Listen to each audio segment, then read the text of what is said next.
In this video, we will teach you how to put the firmware on your Android, so let's get to it. Installing or flashing the firmware or base operating system of an Android is the equivalent of doing a brain transplant on your phone. It allows you to revive a device that won't turn on, update it to a more recent version, or clean the annoying customization layer from your carrier. However, before touching any file, we have to talk to you about a reality and a mandatory warning. This process varies drastically depending on your phone brand. Installing the system on a Samsung is not the same as on a Xiaomi or a Motorola. Furthermore, a mistake can leave your phone completely useless, or what we call bricked, so you must take this into account and follow the steps to the letter at your own risk. The prerequisites to be able to perform this procedure are the following. First, make a full backup of all your data, since this process will erase absolutely everything on the phone. Transfer your photos, contacts, and music to the PC or the cloud. You must also make sure that the cell phone has at least an 80% battery to prevent it from turning off halfway through the process. And you will also need a Windows PC and the original USB cable, or at least a very good quality one. Now let's go with the process. Although the program you use may change, the logic for installing firmware on Android always follows the same steps.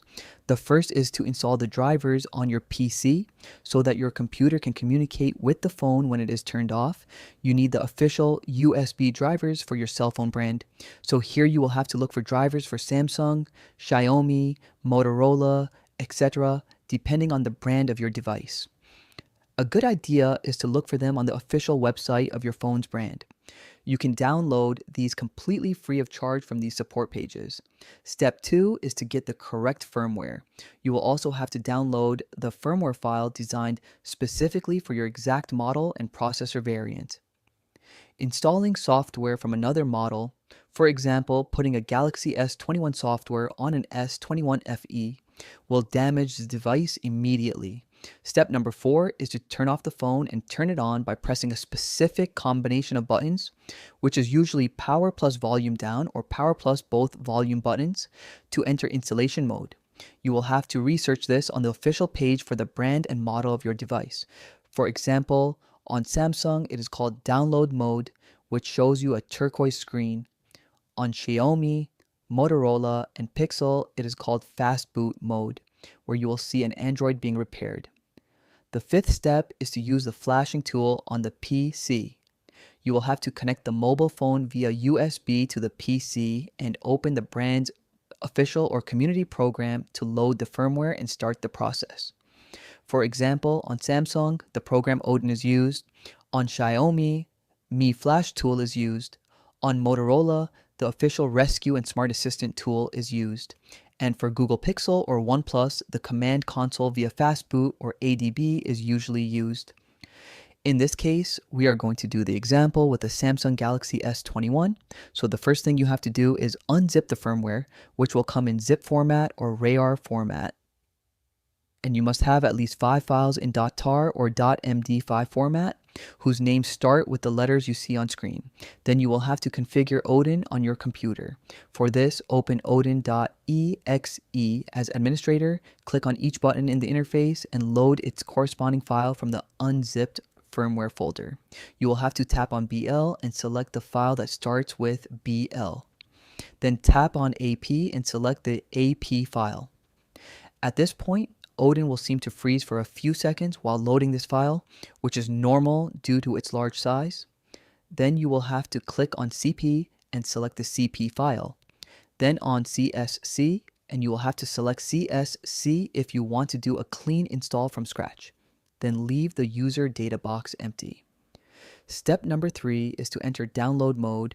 We have already explained this to you. You will have to completely turn off your Samsung Galaxy S21, press and hold the volume up and volume down buttons at the same time, and then connect the USB cable that must already be connected to the PC, but this time connected to the phone.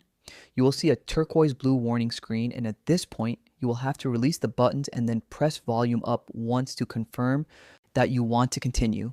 Then you will have to look at the Odin screen on your PC. In the upper right corner under the id2.com section, a box illuminated in blue or green should appear with an assigned port. For example, port 0com3. This means that the phone is correctly detected. Now you will have to go to the options tab in Odin and make sure that only the auto reboot and F boxes are checked. Never check the repartition tab. Then you will have to press the start button at the bottom. After this, you will see a green progress bar advancing both in Odin and on the screen of your Galaxy S21 or the device you have. This process usually takes between 5 and 10 minutes. You must also remember that under no circumstances should you disconnect the USB cable while the transfer is taking place. Once finished, Odin will show a green box with the word pass, and the phone will restart automatically. The first startup of the S21 after installation can take 5 to 8 minutes on the screen with the Samsung logo. So you must be patient since it is completely normal for it to take this long because it is configuring the new operating system. And basically those would be all the steps you must follow to install the firmware on your mobile device. Let us know in the comments what phone model you have and if you would be willing to perform this procedure. And this is the end of our video for this occasion. We hope it has been useful to you. If it was, leave us a comment, a like, subscribe to the channel, and activate the notification bell so you don't miss any of the upcoming videos we will bring for you. Until next time.